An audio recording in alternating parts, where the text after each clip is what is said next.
I'm going to reply to this one because this is the one, like, towards the end there that I think I kind of agree and disagree at the same time.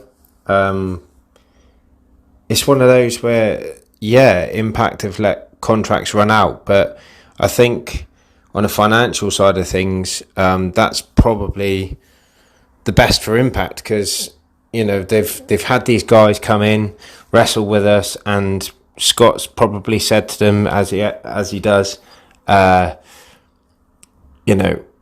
this is the end of your term with us, but we'll leave an open door to you if you want to come back to us again, and we'll renew your contract on the same basis as we had it. Because like people like Morrissey and that, Morrissey returned to wrestling, and everyone knows who he is.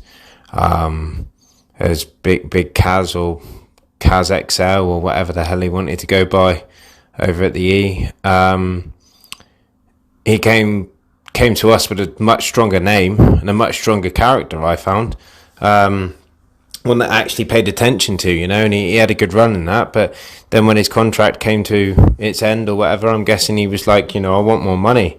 And Scott's gone, well, we're happy paying you the money we are. And, I take you back to that segment of when we signed Heath. I want to say that that's probably how a meeting actually goes. So they push across what they want, and Scott's like, well, here's what we're offering. Take it or leave it. We're not saying that we don't want to work with you, but we're saying that if you want to work with us, that's what we're going to offer. So, yeah, we might have some guys and girls who've come to the end of their contracts, but I still think Impact are better off. I still think that Impact are, they're in good hands. And I don't know, man. Like, Mia Yim, yeah, it was cool to see her, and she's definitely one of the better looking knockouts. But she, I don't know. Maybe it's a personal thing. Maybe it's a personal choice. Maybe she wants to go somewhere else.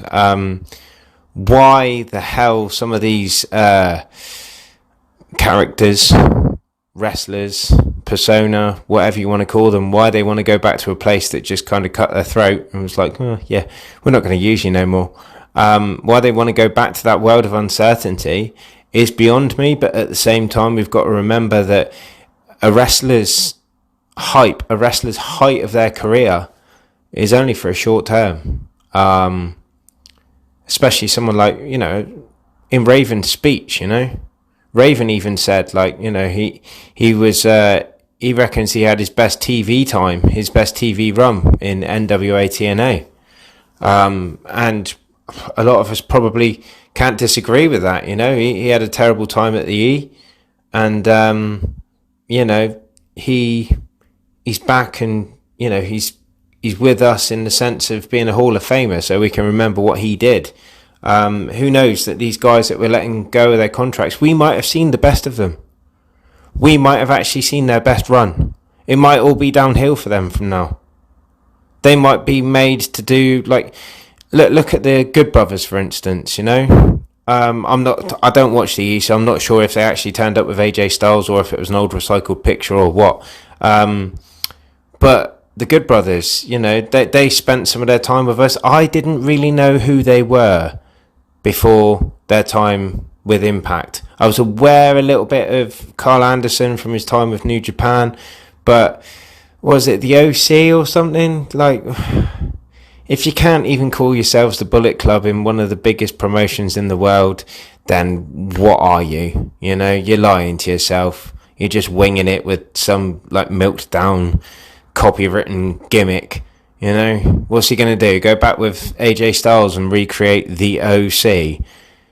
You're on a whim there, thinking that the WWE fans actually check out other promotions.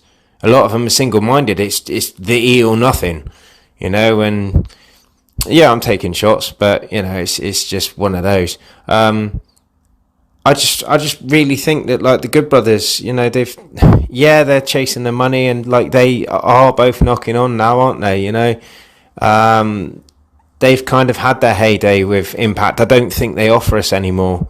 Yeah, it's cool to have them come in with the Bullet Club and stuff like that, but other guys with their contracts and stuff, who knows? Like, You know, I'll say it, and this will be hard for some guys to hear and stuff, you know, but Ace Austin and Chris Bay, I can see them heading towards the E, because they are young, they are brilliant, they are part of the Bullet Club, they have put themselves on a worldwide map. Who wouldn't want them?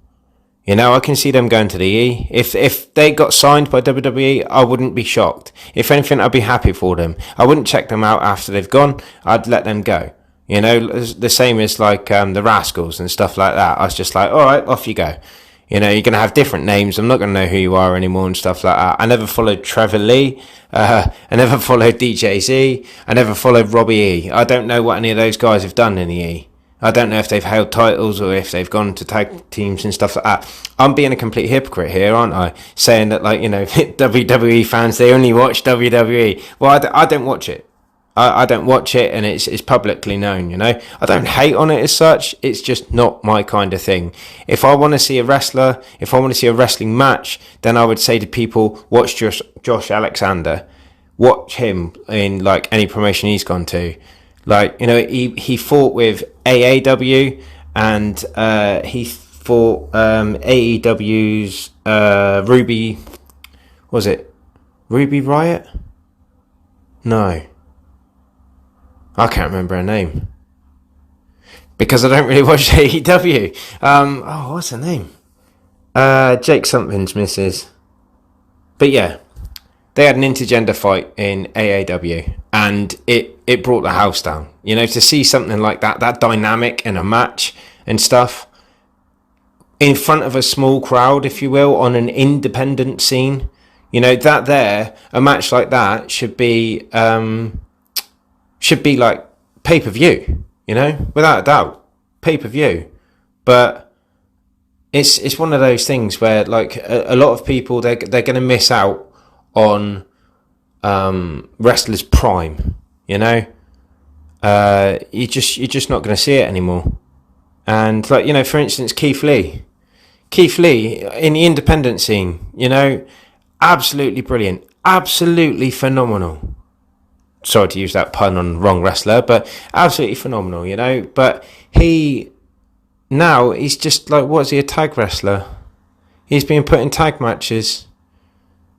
You know, it's not great.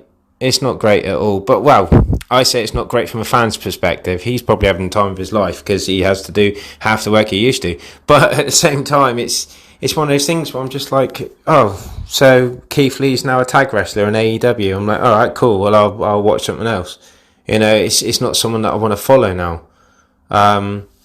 So yeah, like, contract-wise, going back to what I've started ranting on, contract-wise, yes, it is sad that some of Impact's talents, some of the people that we might be following avidly, aren't going to be with Impact soon. It is sad, but we got to remember them for the times that we had with them during their time with Impact, and then going forward as well. Just, like, you know, look at what we can do with these people, you know. Look at what we can do with what we can do with an unknown star. Even VSK started getting, you know, momentum before he disappeared, you know.